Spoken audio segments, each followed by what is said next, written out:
Dear students, हम लोग आज पढ़ रहे हैं क्लास 11 की फिजिक्स चैप्टर नंबर 5 है, जिसका नाम है आपका सदिश विश्लेषण वेक्टर एनालिसिस। इसमें सबसे पहले हेडिंग है तो हम लोग को जानना है, क्या जानना है, सदिश राशियां। दूसरी क्या होती है आपकी अदिश राशियां। सदिश राशियां क्या होती हैं?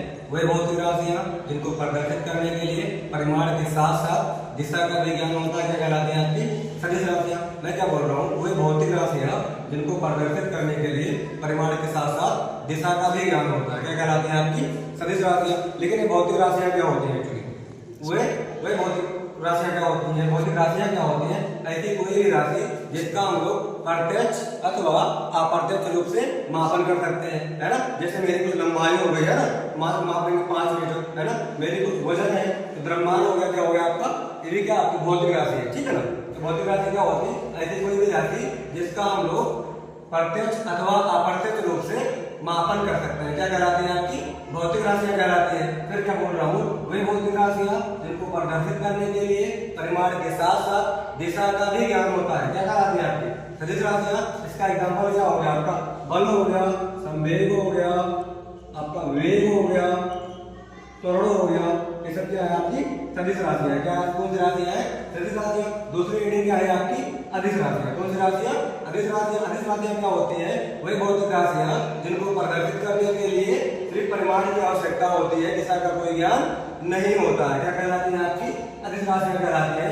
इसका एग्जाम्पल हो गया आपका दूरी हो गया, आपका दूरी हो गया, कार्य हो गया, ऊर्जा हो गया। ये सब क्या है आपकी अदिश राशियां है। कौन सी राशियां है? अदिश राशियां है। अगर कोई आपके क्लासिफिकेशन आप वेक्टर देखें या सदिशों का वर्गीकरण देखें बच्चों, सदिशों का वर्गीकरण, है ना, सदिशों का वर्गीकरण, सदिशों का वर्गीकरण, है ना। तो पहला इसमें जो हेडिंग है आपका समान सदिश। कौन सा सदिश है आपका? समान सदिश।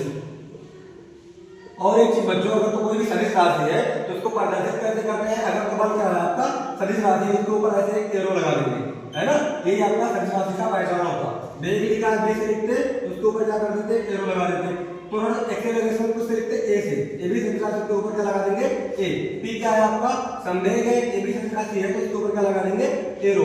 सदिश राशियों को ऐसे डिनोट किया जाता है ना। हम जानते हैं एक बार समान सदिश। समान सदिश क्या होते हैं?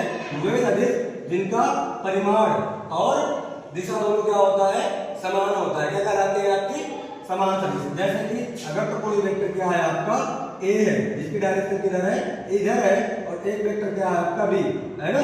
इसका परिमाण दोनों क्या है आपका समान है, लेकिन दिशा भी क्या आपका समान है। अर्थात वेक्टर ए बराबर कितना होगा आपका वेक्टर बी। ठीक है बच्चों, ये होता है आपका समान सदिश। दूसरा क्या होता है आपका असमान सदिश। असमान सदिश क्या होता है? वे सदिश जिनका परिमाण तो समान होता है लेकिन इनकी दिशा क्या होती है, विपरीत होती है। जैसे अगर तो वेक्टर ए किधर है, इस डायरेक्शन में है, तो वेक्टर बी किधर होगा, इस डायरेक्शन में होगा, ठीक है ना।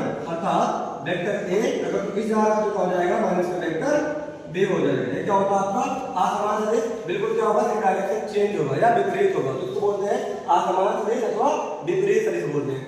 अगला जो टाइप है आपका वेक्टर्स का बच्चों, सप्रारंभिक सदिश। क्या है आपका प्रारंभिक सदिश। एक्चुअली क्या होता है बच्चों, वे सदिश जिनका जो होता है स्टार्टिंग एक ही बिंदु से होता है। जैसे यहाँ पे कोई बिंदु है, यहाँ पे निकला वेक्टर ए, इसकी डायरेक्शन सेम है, इधर के आपका वेक्टर बी, है ना, इधर के आपका वेक्टर सी, है ना। वेक्टर ए बी सी का तीनों क्या है आपका प्रारंभिक बिंदु क्या है आपका एक ही है। ऐसे वेक्टर को क्या बोलते हैं, सप्रारंभिक सदिश। क्या बोलते हैं आप, सप्रारंभिक सदिश। तीसरा आपका, चौथा आपका है एकांक सदिश। क्या होता है आपका एकांक सदिश। एक्चुअली बच्चों आपके मॉडर्न है ना, इसका हम लोग आगे अगले वीडियो में डिटेल में इसको हम लोग पढ़ेंगे। इस बिंदु के सापेक्ष किसी अन्य बिंदु को स्थिति, है ना, किसी निश्चित बिंदु के सापेक्ष किसी अन्य बिंदु का स्थिति प्रदर्शित करने वाला चीज क्या कराता है आपका स्थिर सदिश कहलाता है। जैसे यहाँ पे मैंने कोऑर्डिनेट ले लेता, इसको क्या बोलते हैं एक्स, इसको क्या बोलते हैं वॉइड। यहाँ पे क्या है आपका मूल बिंदु O है। अगर तो कोई पार्टिकल यहाँ पे स्थित है, अगर तो इसका निकालना स्थिति सदिश, तो डायरेक्ट यहाँ से क्या करेंगे, मूल बिंदु से लाइन खींच देंगे है ना, ऐसे करके तो क्या हो जाएगा आपका स्थित सदिश हो जाएगा। क्या हो जाएगा स्थित सदिश, इसको एक्चुअली स्मॉल r से डिनोट करते हैं।